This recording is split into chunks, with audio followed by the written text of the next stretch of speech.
कांग्रेस को लगातार झटके पे झटका लग रहा है।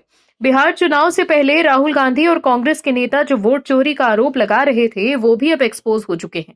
और अब बिहार में हार के बाद राहुल गांधी वोट चोरी का आरोप भी नहीं लगा पाएंगे, क्योंकि कांग्रेस के नेता ही पार्टी की असलियत बाहर ला रहे हैं और पार्टी के बड़े नेता ही इस्तीफा देकर बता रहे हैं कि कांग्रेस इस बार बिहार में 10 से भी कम सीटों पर सिमट कर रह जाएगी। कांग्रेस के प्रवक्ता आनंद माधव ने इस्तीफा देकर कहा है कि बिहार में कांग्रेस को 10 से भी कम सीटें आएंगी। ऐसे में अब बिहार में हार के बाद राहुल गांधी अगर वोट चोरी का आरोप लगाएंगे तो उन्हें जवाब मिल जाएगा कि चुनाव से पहले ही पार्टी आपसी कलह से जूझ रही थी। हालांकि अब राहुल गांधी भी पीछे हट नहीं दिख रहे। क्या है बुरी खबर, बताते हैं आपको इस रिपोर्ट में।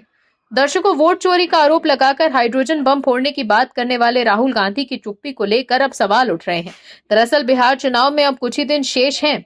बीजेपी जेडीयू सहित पूरे सत्ता पक्ष ने अपने चुनाव प्रचार की गति को तेज कर दिया है, लेकिन इस निर्णायक घड़ी में भी विपक्ष बिखरा बिखरा दिखाई दे रहा है। महागठबंधन का विपक्षी खेमा अब तक अपनी सीट बंटवारे का ऐलान नहीं कर पाया। इसका परिणाम ये हुआ कि विपक्षी दलों ने अपने स्तर पर अपने अपने उम्मीदवारों का ऐलान करना शुरू कर दिया है। करीब 7 सीटों पर कांग्रेस और आरजेडी के प्रत्याशी एक दूसरे को टक्कर देते दिखाई दे रहे हैं। झामुमो में भी बिना गठबंधन के 6 सीटों पर अपने उम्मीदवारों को चुनावी मैदान में उतारकर महागठबंधन की मुश्किलें बढ़ा दी हैं। अभी ये संख्या और भी बढ़ सकती है। वहीं एनडीए के नेताओं ने बिहार में चुनावी रैलियां कर जनता को रिझाना शुरू कर दिया है। बीजेपी के स्टार प्रचारक नेता गृह मंत्री अमित शाह और यूपी के मुख्यमंत्री योगी आदित्यनाथ लगातार बिहार में डटे हुए हैं और ताबड़तोड़ रैलियां कर रहे हैं। प्रधानमंत्री नरेंद्र मोदी 1 दर्जन चुनावी जनसभाएं करेंगे। इससे एनडीए का चुनाव प्रचार अपने सबसे ऊंचे स्तर तक पहुंच जाएगा। बीजेपी के सहयोगी दल जेडीयू, लोजपा आर, जीतन राम मांझी और उपेंद्र कुशवाहा भी पूरी तैयारी के साथ चुनावी मैदान में उतर चुके हैं, लेकिन विपक्षी महागठबंधन की ओर से अभी तक इस तरह की कोई तैयारी दिखाई नहीं दे रही। अभी तक राजद कार्यालय पर टिकटों के लिए आरोप प्रत्यारोप ही चल रहे हैं। झारखंड मुक्ति मोर्चा यानी झामुमो ने बिहार में कोई सीट न दिए जाने को अपना अपमान बताते हुए 6 सीटों पर अपने प्रत्याशी उतार दिए।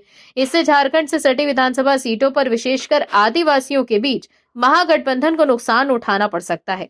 कांग्रेस के वरिष्ठ नेताओं ने गठबंधन में सीटों की तालमेल न होने के लिए राजद को दोषी ठहराया है। चुनाव की अंतिम घड़ी में विपक्ष अपने सबसे मजबूत कार्ड के सहारे सत्ता पक्ष को घेरने का काम करता है, लेकिन बिहार में विपक्ष के बड़े नेताओं के नाम साथ साथ उनका सबसे बड़ा मुद्दा भी गायब होता दिखाई दे रहा है।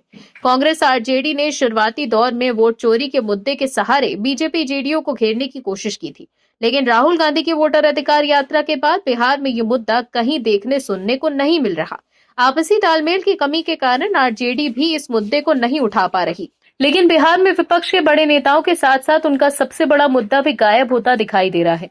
कांग्रेस आरजेडी ने शुरुआती दौर में वोट चोरी के मुद्दे के सहारे बीजेपी जेडीयू को घेरने की कोशिश की थी, लेकिन राहुल गांधी की वोटर अधिकार यात्रा के बाद बिहार में ये मुद्दा कहीं देखने सुनने को नहीं मिल रहा। आपसी तालमेल की कमी के कारण आरजेडी भी इसी मुद्दे को नहीं उठा रही। विपक्ष को इस रणनीतिक खामी का नुकसान उठाना पड़ सकता है। राहुल गांधी भी अब वोट चोरी की बात नहीं कर रहे।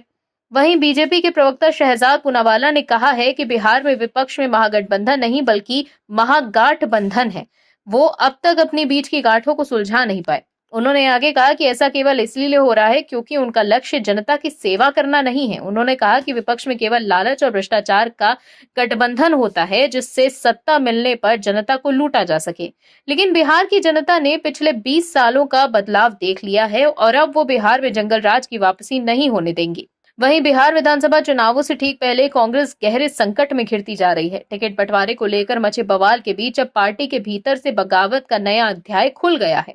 कस्बा विधानसभा से विधायक आफाक आलम को टिकट नहीं मिलने पर उन्होंने पार्टी नेतृत्व पर गंभीर आरोप लगाए। उन्होंने प्रदेश अध्यक्ष पर पैसों के लेन देन का आरोप लगाते हुए एक ऑडियो जारी किया है, जिसमें टिकट के लिए डील की बात हो रही है। इस घटना से कांग्रेस में बगावत के आसार नजर आ रहे हैं। आप दर्शकों से विनम्र निवेदन है कि चैनल को सब्सक्राइब जरूर करें